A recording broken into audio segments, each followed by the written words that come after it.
ರಾಜಧಾನಿ ಬೆಂಗಳೂರಿನಲ್ಲಿ ಕಳೆದ 2-3 ದಿನಗಳಿಂದ ಧಾರಾಕಾರವಾಗಿ ಮಳೆ ಸುರಿಯುತ್ತಿರುವ ಕಾರಣ ಬೆಂಗಳೂರಿನ ಕೆಲವು ಬಡಾವಣೆಗಳು ಜಲಾವೃತವಾಗಿ ಜನಜೀವನ ಅಸ್ತವ್ಯಸ್ತವಾಗಿದ್ದರೆ ರಾಜಧಾನಿ ಬೆಂಗಳೂರಿನ ಸನಿಹ ಇರುವ ಚಿಕ್ಕಬಳ್ಳಾಪುರ ಜಿಲ್ಲೆಯಲ್ಲಿಯೂ ವಾಡಿಕೆ ಮಳೆಗಿಂತ 2 ಪಟ್ಟು ಮಳೆ ಸುರಿದು ಅವಾಂತರ ಸೃಷ್ಟಿಸಿದೆ. ಜಿಲ್ಲೆಯಲ್ಲಿ 15 ಮನೆಗಳಿಗೆ ಹಾನಿಯಾಗಿದೆ. ಚಿಕ್ಕಬಳ್ಳಾಪುರ ಜಿಲ್ಲೆಯ ಚಿಂತಾಮಣಿ ತಾಲೂಕಿನಲ್ಲಿ 7 ಮನೆಗಳು, ಬಾಗೇಪಲ್ಲಿ 2 ಮನೆಗಳು, ಚೇಳೂರು ತಾಲೂಕಿನಲ್ಲಿ 2 ಮನೆಗಳು ಮತ್ತು ಗುಡಿಬಂಡೆ ತಾಲೂಕಿನಲ್ಲಿ 1 ಹಾಗೂ ಶಿಡ್ಲಘಟ್ಟ ತಾಲೂಕಿನಲ್ಲಿ 1 ಮನೆಗೆ ಹಾನಿಯಾಗಿದೆ. ಬಾಗೇಪಲ್ಲಿ ಹಾಗೂ ಚಿಂತಾಮಣಿಯಲ್ಲಿ ತಲಾ 2 ಮಹಿಳೆಯರಿಗೆ ಗಾಯವಾಗಿದೆ.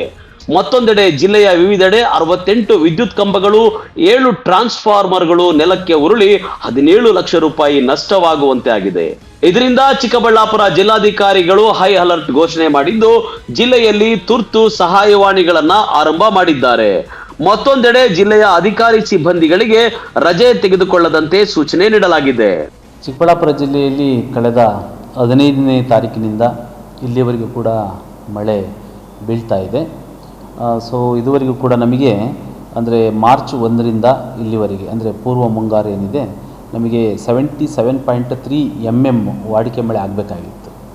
ಆದರೆ ನಮಗೆ ನಿಜವಾಗೂ ಬಿದ್ದಿರ್ತಕ್ಕಂಥದ್ದು 165.90 mm ಬಿದ್ದಿದೆ. ಅಂದರೆ 115%ನಷ್ಟು ಹೆಚ್ಚು ಮಳೆ ನಮ್ಮ ಜಿಲ್ಲೆಯಲ್ಲಿ ಆಗಿದೆ.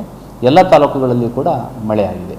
ಹಾಗಾಗಿ ಹೌಸ್ ಡ್ಯಾಮೇಜಸ್ ಆಗಿರ್ತಕ್ಕಂಥದ್ದು ಒಟ್ಟು 15 ಮನೆಗಳಿಗೆ ಹಾನಿಯಾಗಿದೆ. ಅದರಲ್ಲಿ 2 ಪೂರ್ಣ ಪ್ರಮಾಣದ ಹಾನಿಯಾಗಿದೆ, 13 ಮನೆಗಳಿಗೆ ಭಾಗಶಃ ಹಾನಿಯಾಗಿದೆ. ಇದರ ಜೊತೆಗೆ 5 ಮನೆಗಳು ಏನು ಗುಡಿಸಲು ಹಟ್ಸ್ ಅಂತೇಳಿ ಕರಿತೀವಿ, ಅಂದರೆ ಶೀಟ್ ಹಾಕ್ಕೊಂಡಿರ್ತಾರೆ, ಅಂಥ ಮನೆಗಳು ಕೂಡ ಡ್ಯಾಮೇಜ್ ಆಗಿದೆ. ಟೋಟಲು 20 ಮನೆಗಳಿಗೆ ನಮ್ಮ ಜಿಲ್ಲೆಯಲ್ಲಿ ಹಾನಿಯಾಗಿದೆ.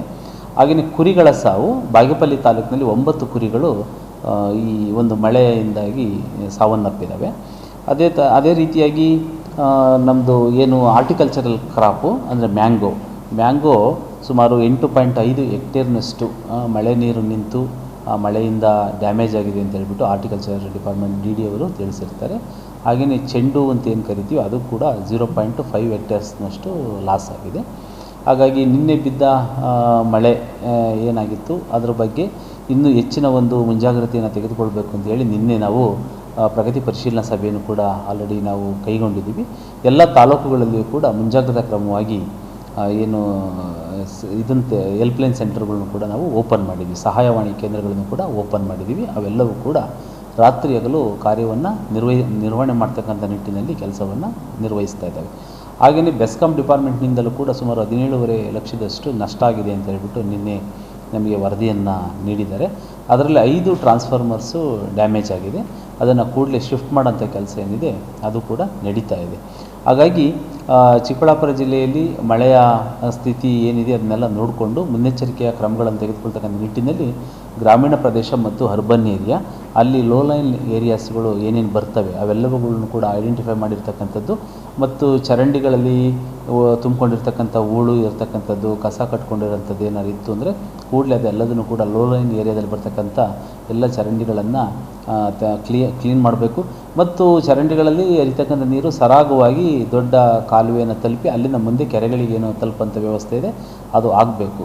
ಕಳೆದ ವರ್ಷಗಳಲ್ಲಿ ಆಗಿರ್ತಕ್ಕಂಥ ಮಳೆಯ ಹೆಚ್ಚು ಮಳೆ ಬಿದ್ದಂಥ ಸಂದರ್ಭದಲ್ಲಿ ಯಾವ್ಯಾವ ವಾರ್ಡ್ಗಳು ಸಬ್ಮರ್ಜ್ ಆಗಿದ್ದಾವೋ, ನೀರಿನಿಂದ ತುಂಬಿಕೊಂಡಿದ್ದಾವೋ ಅಂಥವೆಲ್ಲವನ್ನು ಕೂಡ ಗುರುತಿಸ್ಕೊಂಡು ಆ ಒಂದು ವಾರ್ಡ್ಗಳಲ್ಲಿ ಎಲ್ಲ ರೀತಿಯ ಮುನ್ನೆಚ್ಚರಿಕೆ ಕ್ರಮಗಳನ್ನು ತೆಗೆದುಕೊಳ್ಬೇಕು ಅಂತ ಹೇಳ್ಬಿಟ್ಟು ನಗರಸಭೆಯ ಆಯುಕ್ತರುಗಳಿಗೆ, ಪಟ್ಟಣ ಪಂಚಾಯಿತಿಯ ಮುಖ್ಯಾಧಿಕಾರಿಗಳಿಗೆ ಮತ್ತು ಗ್ರಾಮ ಪಂಚಾಯಿತಿಯ ಎಲ್ಲ PDOಗಳಿಗೂ ಕೂಡ ನಾವೀಗಾಗಲೇ ಮುನ್ಸೂಚನೆಯನ್ನು ಕೊಟ್ಟಿದ್ದೀವಿ. ಏನು ಈ ಮನೆಗಳು ಹಾನಿಯಾಗಿದ್ದಾವೆ ಇದಕ್ಕೆ ಸಂಬಂಧಪಟ್ಟಂತೆ ವಿಲೇಜ್ ಅಕೌಂಟೆಂಟು, PDO ಮತ್ತು ಇಂಜಿನಿಯರ್ ವಿಂಗು ಇವರು ಹೋಗಿ ಅದನ್ನು ಎಲ್ಲ ಸ್ಥಳ ಪರಿಶೀಲನೆಯನ್ನು ಮಾಡ್ಕೊಂಡು ಬಂದಿದ್ದಾರೆ. ಏನು ಈ ಮನೆಗಳಿಗೆ ಹಾನಿಯಾಗಿದೆ ಅದಕ್ಕೆ ಕೂಡಲೇ ಪರಿಹಾರವನ್ನು ಕೊಡ್ತಕ್ಕಂಥ ಒಂದು ಕ್ರಮವನ್ನು ನಾವು ಜರುಗಿಸ್ತೀವಿ.